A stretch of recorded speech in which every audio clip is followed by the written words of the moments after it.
Hi, this is Rachelle with Journal Life's Journey, and I'm back to do some more work in the fall journal. I'm going to be working on the junk journal style notebook that I will be adding to the journal.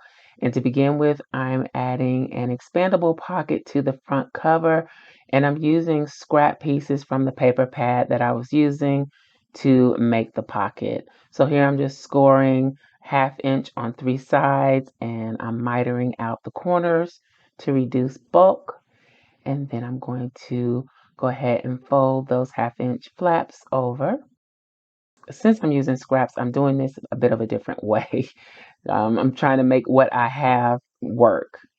So this red piece will be the front pocket, and then I'm going to use the piece with the feathers to make the back of the envelope.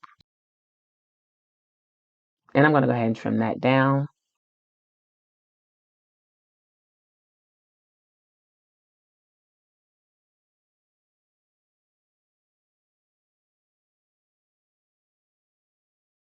So since the paper already had a fold in it because I was going to use it for something else originally, I'm going to use that fold as another flap to attach the envelope flap to. Now I have embossed this piece of craft cardstock already, and I'll be attaching that.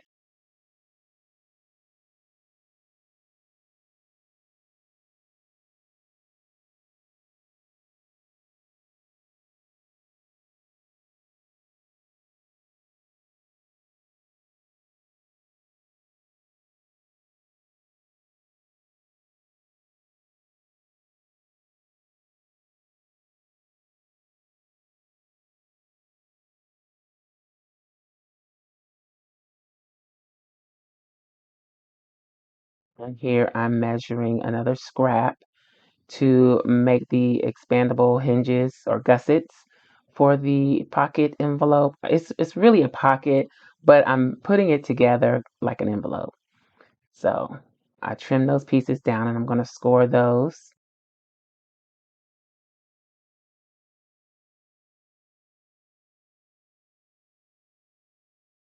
And I believe I cut those at 1.5 inch wide. And I'm going to attach them to the flap that's already on the pocket.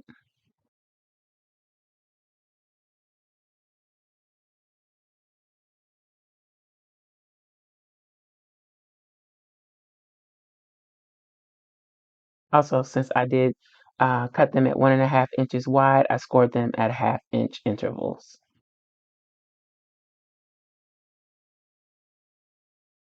I'm not really that great at giving measurements these days. I used to be very precise and measurement oriented, but now I just use the paper and mark it with a pencil because I found that with measuring, I'm a very good measurer, but I found that doing that, sometimes the paper is just off. And when you do that, you end up having a lot of waste. So instead of going through all that, I just use the paper as a guide and mark it with a pencil, and that's where I cut. So if you ever want a specific measurement on something that I didn't give, let me know in the comments and I'll be happy to give it to you. So I've got my gussets in place, and I'm going to start putting the rest of this together after I ink everything up.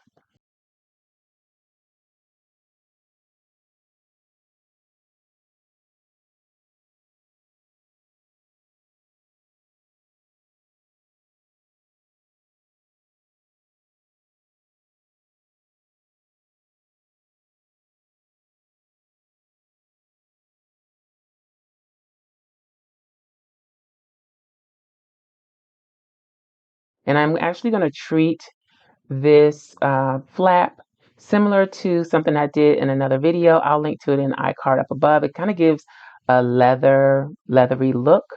So what I'm doing is going over the embossed areas with ink lightly, the embossed and the debossed. Since you'll see both sides of this piece, I'm doing the inking on both sides. And I'm using Vintage Photo, I believe, Distress ink. I also use ground espresso, and I also will use some archival ink in this.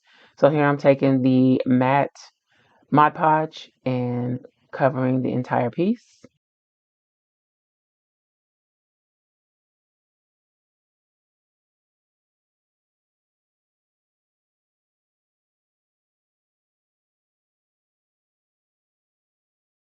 I finally decided to get a silicone mat out to do this, and I'm going to use my heating tool to help speed up the drying process.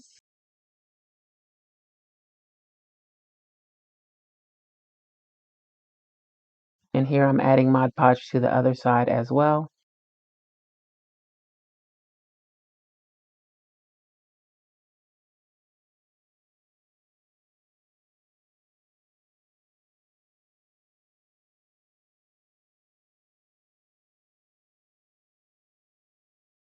And I'll dry that too.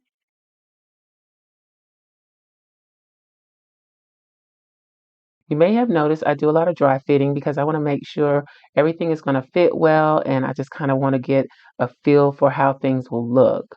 So I do test things out quite a bit as I go. So these are some just scrap bits and pieces of ephemera and things that I thought I might be able to use in the actual journal. So I'm looking for something to create a closure for the envelope. I'm going to use this scrap piece that I've been using to make closures with.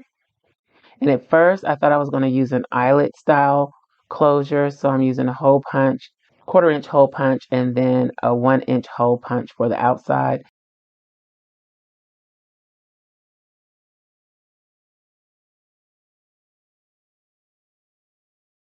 And then I decided I wasn't going to use an eyelet.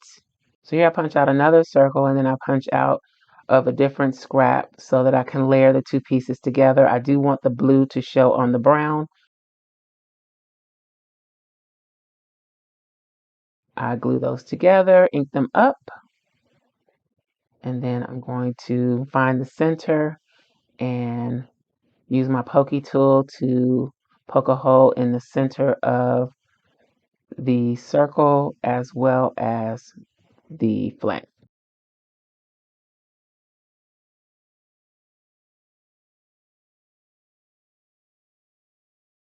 And I'm just going to use a brad to attach the circle. Now, I didn't think of the feet of the brad being exposed, but we will fix that shortly. Um, but I thought the brad would be a better choice, and I like the blue against the brown.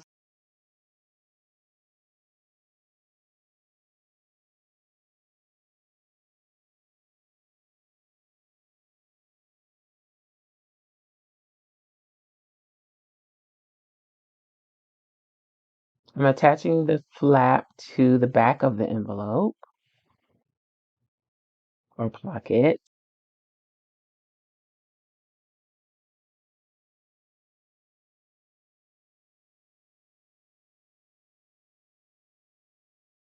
And here I am gluing the actual pocket to the back piece as well.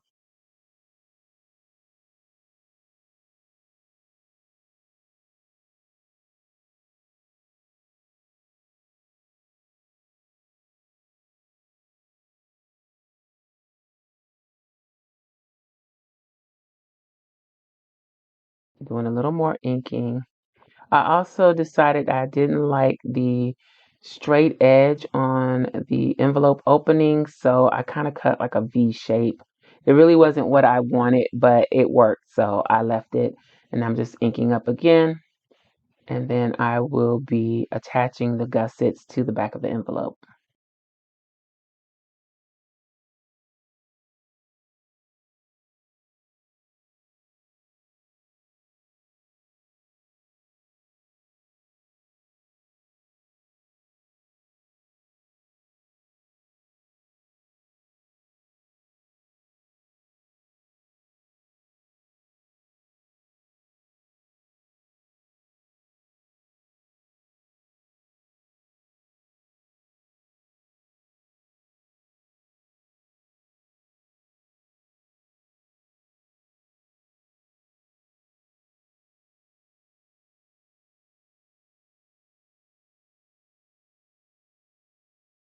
So it was a roundabout way of making an envelope, but It worked. I used scraps and I'm happy with the result. The only thing I need to take care of is the exposed feet, and I also wanted to give it more of a pronounced look as far as the embossing. So this is where I came in. I think I used ground espresso, archival ink, and just darkened up those areas a bit more. All right, so I had these butterflies in my stash. I coated them with a layer of glossy accents and let them dry. And I am going to use them on the inside flap. This is also a way for me to cover the feet of the brad.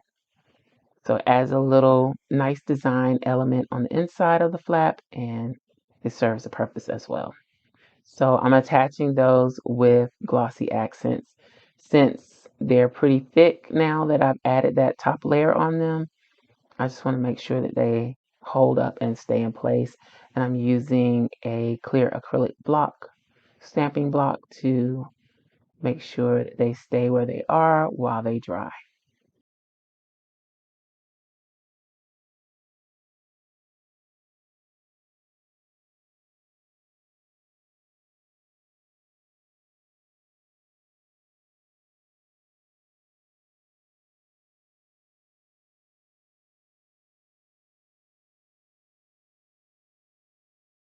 So now everything is dry. This is the envelope all done.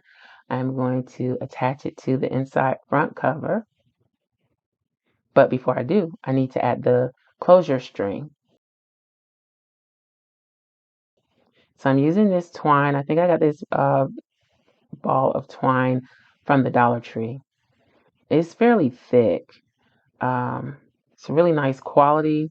It might be a little bit too thick for what I'm using it for, but I'm going to use it anyway. So I put down a little bit of Fabri-Tac, and I'm using the artist tape, which is a really sticky, heavy tape to help hold this in place. I just want to make sure it doesn't slip out.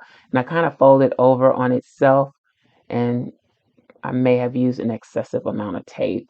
But again, want to make sure that it does not slide out over time. And also because I'm making this a pocket on the um, back side. So I'm going and adding even more tape just to make sure. So I'm using the red line double-sided tape to go around 3 sides of this pocket envelope, pockalope, should we call it that? And this is a 1/4 inch, I think it's a 1/4 inch thick red line tape. And I ran out, so I grabbed my 1/8 inch version and just doubling it up on that third side, burnishing everything down, removing the backing, and I'm going to add a little wet glue to give me some wiggle room and just to make sure that this sticks and stays in place.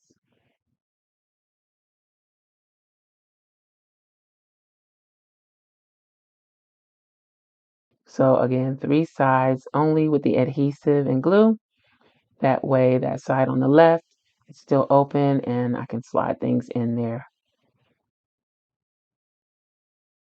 All right, so this is the signature that I'm going to be adding to this journal. I'm just making sure everything is glued down well and gonna hold. So this is the signature that I'm gonna be using. I'm gonna go ahead and stitch this. The fall journal is a traveler's notebook style binding for that journal. So it has elastic, so you can change the notebooks. This is just one of the notebooks that I'm adding. Here I'm finding the center, poking a hole.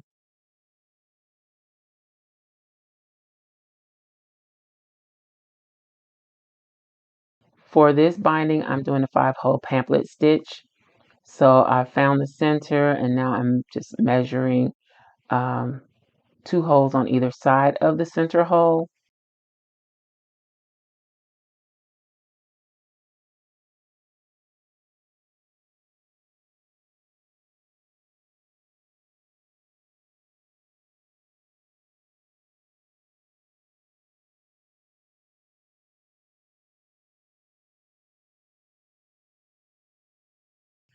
and I'll be using waxed thread. I don't think it's really linen. They call it wax linen thread, but I don't think it's linen.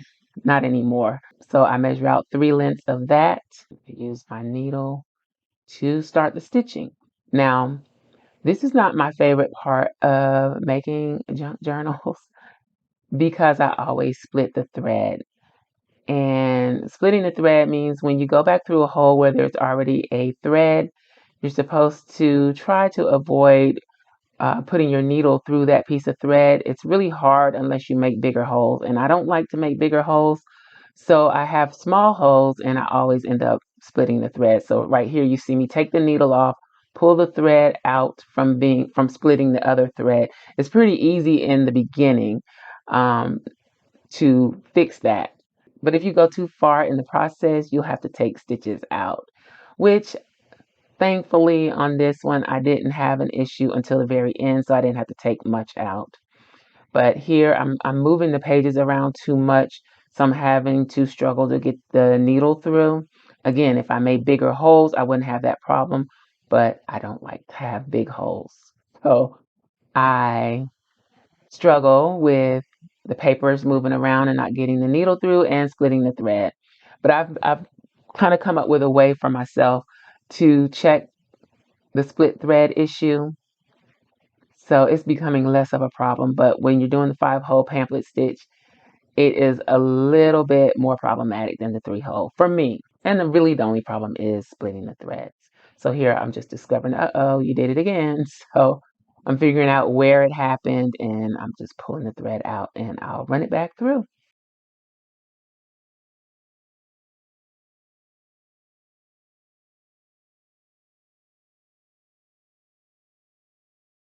I could have done a 3-hole pamphlet stitch, but I always feel like if I'm doing a larger notebook that I need to make sure that it's extra secure.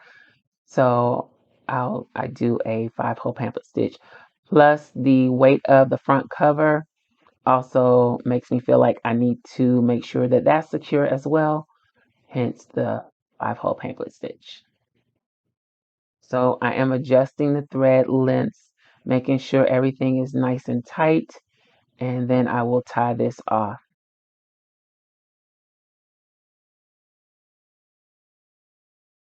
Also, another problem that I'm having with the papers moving, I was trying to use these giant paper clips to hold my pages in place.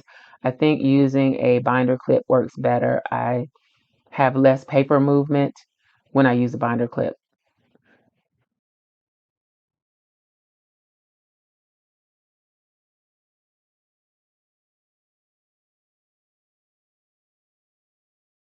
Could be user error though. Told you stitching is not my favorite part. I'm adding a little glue to the center to the knot because of the wax linen thread, it could come loose. So I kind of want to make sure that stays in place. And I'm just tying it off into a bow. So that is that. The pages are stitched in, and I had already done a little embellishing to the pages. I'm not sure how much more I will do, but this is what it looks like.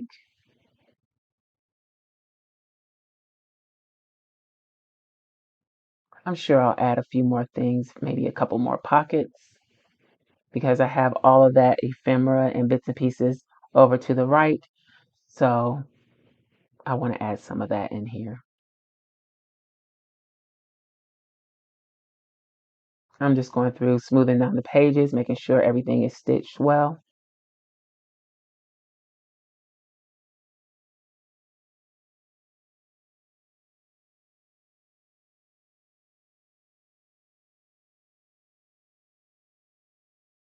Okay, there we go. It's all set, ready to go. I'm going to put it on the elastic in the cover.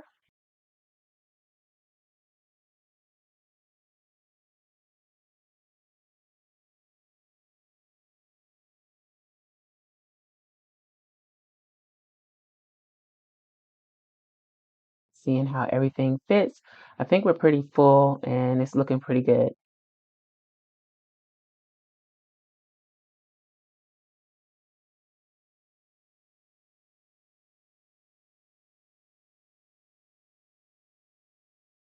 So here's another look at the envelope pocket that I made using scraps. I hope you enjoyed this video. If you did, please give me a thumbs up. I will be back to do more work in this journal. Thanks for watching, and I'll holler at y'all next time. Bye.